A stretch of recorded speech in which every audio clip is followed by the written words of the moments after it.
Vamos a hablar sobre estudios urodinámicos multicanal, si tiene alguna utilidad clínica en mujeres neurológicamente intactas. Esta charla está a cargo del doctor Vicky Carra, a quien lo recibimos con un fuerte aplauso, por favor.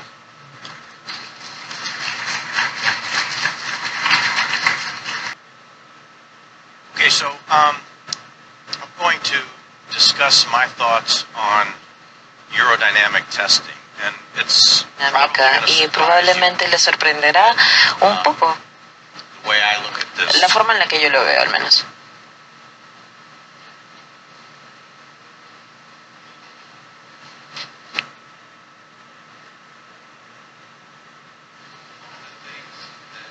Una de las cosas que deben ustedes apreciar por completo es de que la prueba de urodinamia no es una prueba de diagnóstico como un análisis sanguíneo o un escaneo que busca encontrar algún tumor en alguna parte.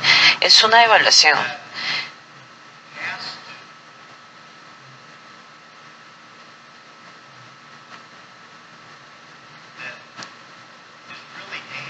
Que tiene como objetivo duplicar o documentar cuáles son los síntomas de la paciente. Entonces es de importancia que ustedes entiendan que cuando tienen una paciente en su laboratorio de urodinamia, la tienen durante un tiempo corto y en ese lapso de tiempo tratan su mayor esfuerzo para poder reproducir de lo que ella se está quejando o poder y salir con un diagnóstico distinto, concluyente, que pueda explicar los síntomas. ¿El problema cuál es? Que en realidad nunca hemos podido avanzar y crear un ambiente que fuese realista de lo que la paciente experimenta a diario. Me gusta a mí la analogía de la urodinámica actual es como un electrocardiograma que haces en tu consultorio, pero solo evalúas el corazón por unos minutitos que la tienes en el consultorio, y la preocupación de que haya síntomas continuos. Tenemos el monitor Holter, que se lo pones al paciente y se va, sigue su día, unos cuantos días, su rutina, y va registrando qué es lo que le pasa con la actividad de cada día. Con la urodinamia no somos tan sofisticados.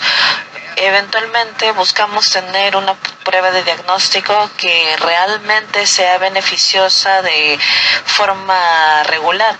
Para eso hay una prueba de telemetría, pero eso no hay.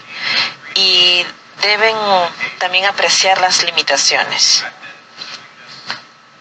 Esto es algo que llevo haciendo durante largo tiempo. He ido por toda esa fase en la que vemos los ratios, índices de presión y de transmisión y las pequeñas variaciones de números, pero hemos ya dado vuelta a todo un círculo y todos nuestros resultados tienen que ver con la calidad de vida basado en la percepción de la paciente, para que sea un fracaso o un éxito. No, en sí no importa entonces que diga la urodinamia. Habiendo dicho eso, creo que es apreciar las limitaciones significativas que tiene. Habiendo dicho eso, me gusta esa frase de que la vejiga es un testigo escaso. El paciente, lo que les diga, no siempre guarda consistencia.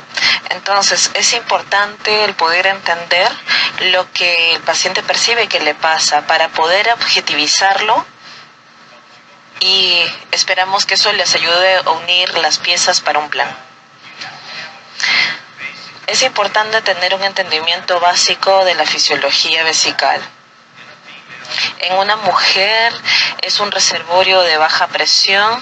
El detrusor debería ser un músculo suave voluntario que solo contrae cuando la paciente quiere sentarse y orinar. Y asumiendo que la mujer esté neurológicamente intacta, tiene que haber sinergia entre el músculo detrusor, piso pélvico y esfínteres uretales. Cuando se contrae, todo lo demás se relaja, asumiendo que ella está neurológicamente intacta. Estos son los conceptos básicos de la urodinamia. La relación presión-volumen, que evalúa contractibilidad vesical, así como la sensación. Con el CMG vemos la presión que se mantenga estable, o sea que debe haber muy poco cambio en la presión cuando hay 10 cc en la vejiga versus cuando hay 500. El cambio de presión debería ser de 2 a 3 centímetros de agua. La sensación debería estar en el rango de primera sensación de 150, llenura tal vez en 300, 350, con capacidad máxima entre 400 y 700 cc. Estos son números muy vagos, pero es algo típico. Lo que buscamos es, y es importante buscar, estabilidad vesical. Y nunca digan que el estudio de urodinamia es normal o anormal, porque ustedes no saben lo que es normal para esa paciente.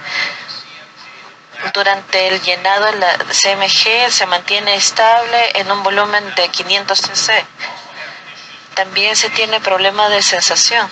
Algunas mujeres experimentan una extrema sensación en volúmenes bajos y eso no es normal. Así que una severa urgencia con un volumen de 500 cc, puede que alguien que no sienta absolutamente nada hasta que está en los 800, 900 cc. Entonces buscamos la contractibilidad de sensación y presión. Básicamente, como dije, el músculo detrusor en el piso pélvico y los esfínteres ureterales, un esfínter suave que ocupa el largo de la uretra y el esfínter esqueletal, y luego el proceso de llenado y el de vaciado. El alcance neurológico de la médula espinal es muy complicado, es un sistema sofisticado, y sabemos que eso se muestra en los pacientes al presentar enfermedades neurológicas que genera una vejiga neurogénica, sea esteroesclerosis múltiple o cirugía de la médula ósea. Ahí son pacientes que requieren de una forma definitiva de estudio de urodinamia, para poder entenderlo con una fluoroscopía en su mayoría. Toda la función vesical es poder proteger el tracto superior, y somos muy afortunados de que las mujeres muy raramente tienen una obstrucción de salida. En hombres es común, porque tenemos una próstata que se agranda y hace obstrucción. El tubo uretral puede tener tortuosidad por sling o por un prolapso grande o por una masa pélvica. Muy raramente se ve que hay una masa uretral. De vez en cuando puede que haya un divertículo uretral, pero en general la patología uretral en paciente que tiene un soporte apropiado, no ha pasado por cirugía antes, es muy raro. La manera en la que pensamos esto es que hay una fase de llenado. La vejiga se llena, la presión se mantiene normal, piso pélvico y esfínter de uretra se mantienen contraídos, y luego hay una fase de vaciado, cuando la mujer decide orinar, va al baño, se sienta cómoda y voluntariamente estimula su detrusor para que se contraiga. Hay la relajación de salida y vacía. Y vacía, me detesto ponerle un número a un residuo post-vaciado, pero debería haber un vaciado del 80% del volumen de la vejiga. O sea, que tiene 500 cc y vacía 400 o más, eso está dentro de lo normal. Pero por otro lado, si tiene 100 cc o 150 cc y vacía 30 o 40 cc, ese residuo es más significativo. Así que hay que ver los residuos posvaciado en el contexto del volumen total de la vejiga. El doctor Alan Wynn, que es un urólogo muy prominente en Estados Unidos, ideó esta forma de poder describir la disfunción vesical. En general, la mayoría con lo que lidiamos es un problema de almacenamiento, incontinencia en su mayoría o síntomas de irritación vesical. Raramente hay problemas en la evacuación en mujeres y, como dije, puede ser una vejiga neurogénica o cirugía previa, la salida se obstruye, y es lo opuesto en hombres porque la próstata se agranda. Al final del día, la mayoría de nuestros estudios tienen como objetivo el poder diferenciar y cuantificar si es que una mujer tiene fuga por incontinencia urinaria por esfuerzo, que es un problema con el mecanismo de esfínter uretral, o una vejiga hiperactiva, o si es una combinación de ambas cosas. Otra vez, la mayoría, tal vez 90% o más de nuestras evaluaciones buscan esto. Pero se puede tornar en algo dificultoso, complicado, porque viene la paciente, tiene mucha frecuencia, nocturna y diurna, se quejan de urgencia, de incontinencia por esfuerzo, y acá es donde viene el arte de la evaluación. Entender que no estamos tratando cáncer, estamos tratando a una paciente y su calidad de vida. Desde el inicio tienen que de verdad determinar qué es lo que más le está molestando a la paciente. Puede que la paciente tenga una incontinencia por esfuerzo leve cada día, cuando hace aeróbicos o lo que sea, y solamente tiene 2 momentos de incontinencias a la semana, pero este es un problema más molesto cuando sale de la nada. Mientras que cuando es por esfuerzo ya es algo predecible, se pone un paño o una toalla higiénica y ya está. Pero tiene incontinencia cuando está afuera, socializando, y tiene una fuga que se le va a la ropa. No se puede predecir, hay que tener eso en consideración para cuando idean su plan de manejo para la paciente. Pasamos mucho tiempo tratando de entender y cuantificar la severidad de la incontinencia por esfuerzo. Hemos ideado estos términos como la infección, la intrínseca de los esfínteres y etcétera. No voy a adentrarme mucho en esto, sino que en general, a más severa es la incontinencia de esfuerzo, en mi opinión, más voy a ir por un tipo slim retropúbico, y a menos severa sea o oculta, voy más por una única incisión o transuturador slim. No creo que hay la evaluación de uretra o depresores o puntos de fuga, pero vamos a regresar a eso. Estos son los estudios básicos. El básico es CMG, función de vaciado y pacientes neurogénicos, y estudios de video que no voy a estar abordando. Históricamente, es desafortunado, pero la percepción es que la urodinamia es el gold standard. Pero no, la urodinamia solamente es tan buena como sea su habilidad de poder reproducir las quejas de la paciente. ¿Y a qué se refiere? Si ella viene, se queja de frecuencia, urgencia, y les dice es interdiario, de la nada, y tiene incontinencia, y eso es algo muy típico, es la llave de la puerta, o cuando escucho que corre agua y se pone nerviosa, cuando me pongo nerviosa me frustro y siento que voy a tener un accidente, y ahí saben que su estudio de urodinamia y ven que los 500 cc de que tiene una incontinencia por esfuerzo, le crearon un problema que no es fisiológico, porque ella lo más probable no deja que su vejiga llegue a esa cantidad de 500, entonces hay que tener un entendimiento claro de lo que están haciendo, de lo que están buscando en en evaluaciones variadas. Pasamos mucho tiempo y dinero haciendo urodinamias. Esta es una silla de urodinamia. En Estados Unidos cuestan de 8 a 10 mil dólares. Catéteres desechables. El costo promedio de lo que se usa para acomodar una urodinamia es entre 15,000 a 20,000 por un mínimo. Y hay los reportes de terminología que han salido y las sociedades que básicamente se han creado alrededor de las pruebas de urodinamia. Vemos la uroflometría y esto es bastante irrelevante a menos de que la paciente de verdad diga tengo un problema con miccionar. Y si es así, la mayoría del tiempo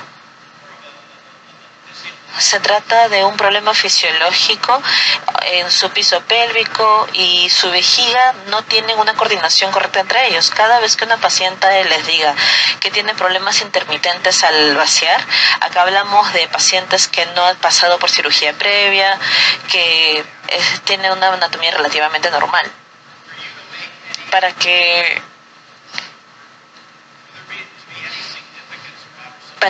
haya algún síntoma significativo deben ser síntomas consistentes. Si la paciente dice de vez en cuando, a veces voy al baño y no puedo iniciar el vaciado o lo que sea, pero a veces orina muy bien, eso es un problema aislado, que el peso pélvico y la vejiga no tienen una coordinación unida. Eso no es algo que vaya a necesitar una evaluación significativa, pero hay varios parámetros, lo que es un flujo normal, cuánto tiempo debería tomarle al paciente vaciar, etcétera.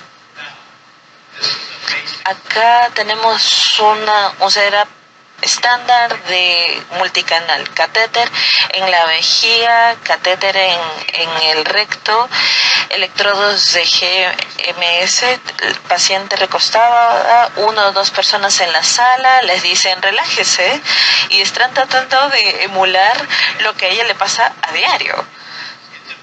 Y eso no es posible, porque está con inhibición, está pensando en la vejiga. Esto no es algo que lo que es normal de su día a día lo van a poder replicar para ver los síntomas. Hablamos de los CMG y esto es importante en situaciones en las que raramente puede haber una provocación de incontinencia por esfuerzo. Ella fuerza y eso hace que se contraiga la vejiga, pero son cambios muy sutiles. Entonces tienen que estar muy cómodas al calibrar su máquina. Deben asegurarse de que cuando la paciente tosa, que la presión abdominal y la vesical se subtraen correctamente por el detresor y posiblemente podrían captar cosas sutiles nomás, pero en general son más propensos a pensar de que bastante movimiento y con todo lo que se hace las pruebas están lejos de ser perfectas. Cuando la paciente está llena debería ser capaz de que su vejiga se contraiga y lo que quieren ver una buena contracción vesical con total relajación, con la actividad del MG y la contracción uretral y en general. Hay situaciones en las que se tienen síntomas mezclanos, en donde el CMG sustraído es de mucha ayuda. Hay pacientes que tienen mucha urgencia e incontinencia y cómodamente se puede hacer que la vejiga se llene a 500 cc y dice que ella tiene incontinencia por esfuerzo. Demuestran que tiene en 150 o 200. Han podido determinar con éxito de que el factor de esfuerzo en sus síntomas es el más predominante. O al opuesto, le empiezan a llenar los cambios en el detrusor, se inhibe la contracción de vejiga y no se detecta la incontinencia por esfuerzo sino hasta después. Hay situaciones en las que creo que una buena sustracción del CMG es importante. Acá ustedes ven que tiene urgencia y un volumen más pequeño que genera la incontinencia por esfuerzo. La percepción es distinta que la realidad. Hemos percibido que los estudios de urodinámica es como el Ferrari de nuestras evaluaciones, o sea, confirmamos todo con un estudio de urodinamia. Eso es una conducta equivocada, no se debe pensar así en las cosas. La realidad es que lo que tenemos es bastante estático. Tenemos mucha necesidad de habilidades más dinámicas para poder evaluar una vejiga, y debe haber alguna forma de telemetría o estudio ambulatorio para poder realmente evaluar lo que está haciendo la vejiga cuando la paciente está pasando por sus actividades diarias.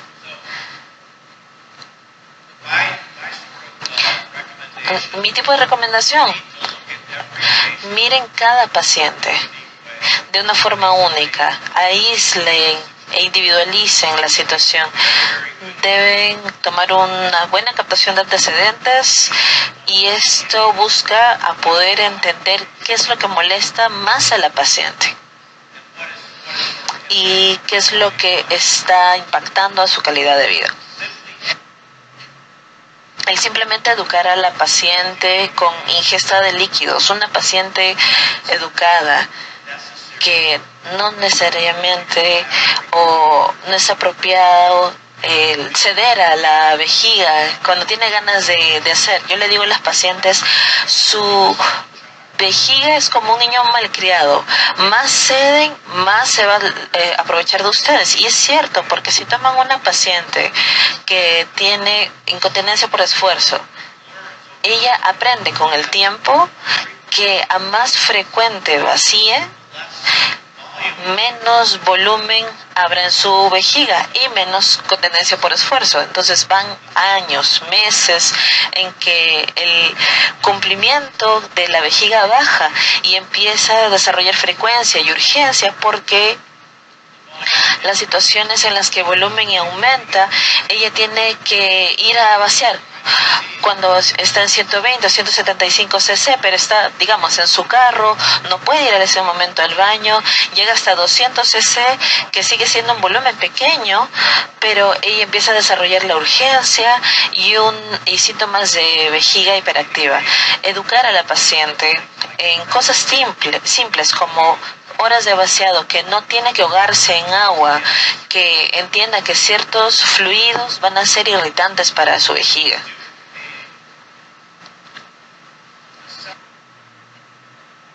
Hacer una evaluación de la forma en que funcionan los músculos pélvicos de la paciente. En la oficina, trate de identificar si ella tiene la habilidad de aislar el piso pélvico. Si es así, se hace una examinación digital en que debería haber un levantamiento, no una contracción súbita, sino un levantamiento del piso pélvico, y simplemente eso dice a las pacientes que con eso se dan cuenta de las que tienen urgencia. Cuando tienes esa urgencia de vaciar, en lugar de estar en carrera con tu vejiga, aísla los músculos pélvicos y explícales la sinergia que ocurre.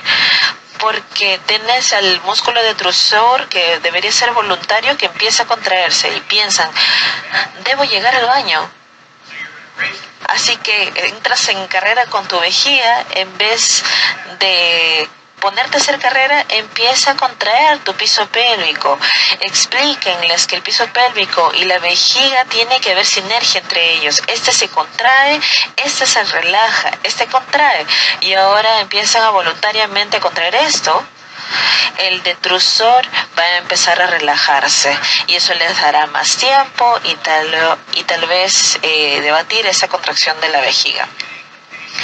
El lograr involucrar a la paciente con su problema, llevar un diario. Sabemos que los estudios de fármacos OAB o el efecto placebo de los estudios solamente fue 50%. Básicamente le dices a alguien, tienes este problema, sigue evitando, sigue el diario de vaciado y ven una mejora en la función de la vejiga.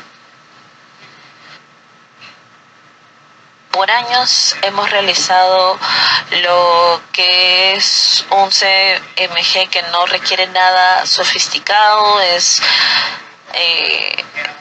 accesible, se utiliza un sombrero de Texas, así le decimos, es un colector en forma de sombrero que se pone en el inodoro, y una jeringa grande que se puede poner agua y una botella de agua. Con estos estudios se puede evaluar fácilmente el 80% de las pacientes, primariamente aquellas que no han pasado por una cirugía. Y esto es algo que hacemos en rutina.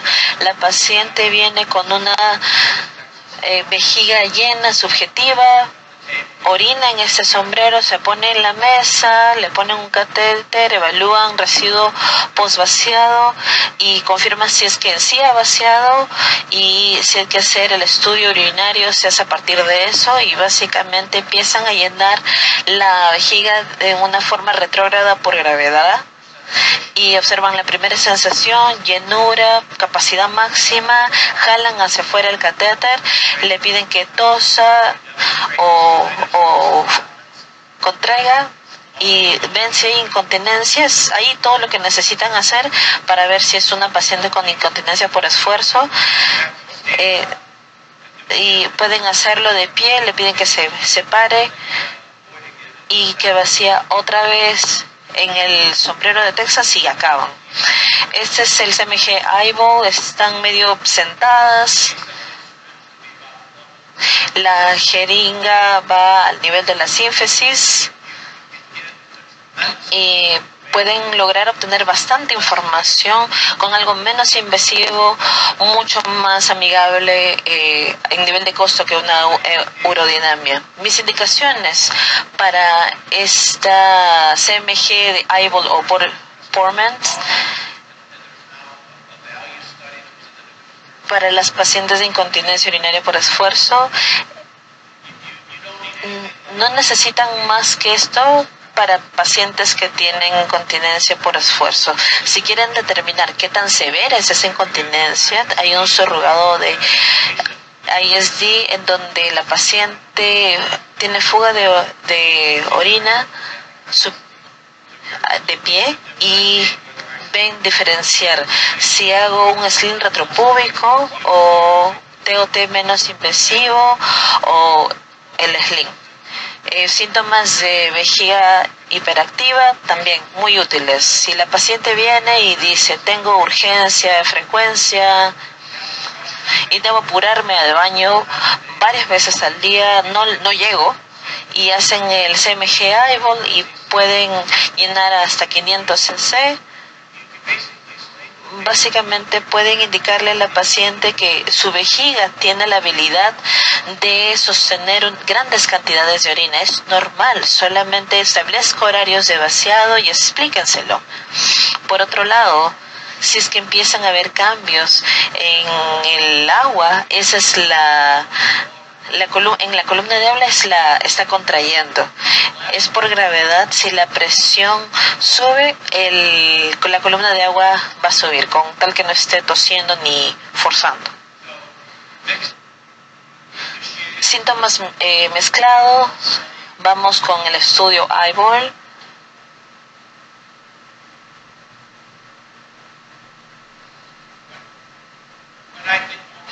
Cuando pienso en la urodinamia multicanal, es para pacientes neurogénicas con estudios de video, liqueo continuo post cirugía, en adición a una cistoscopía, se indica un estudio de urodinamia, esfuerzo, urgencia, luego de tratamientos no quirúrgicos fallidos en pacientes que todavía tienen estos síntomas mezclados y una persistencia en la disfunción de vaciado, y que de forma diaria sigue batallando con el vaciado y entra en conjunción con la cistoscopía, y los estudios de urodinamia ahí son importantes. Muchísimas gracias.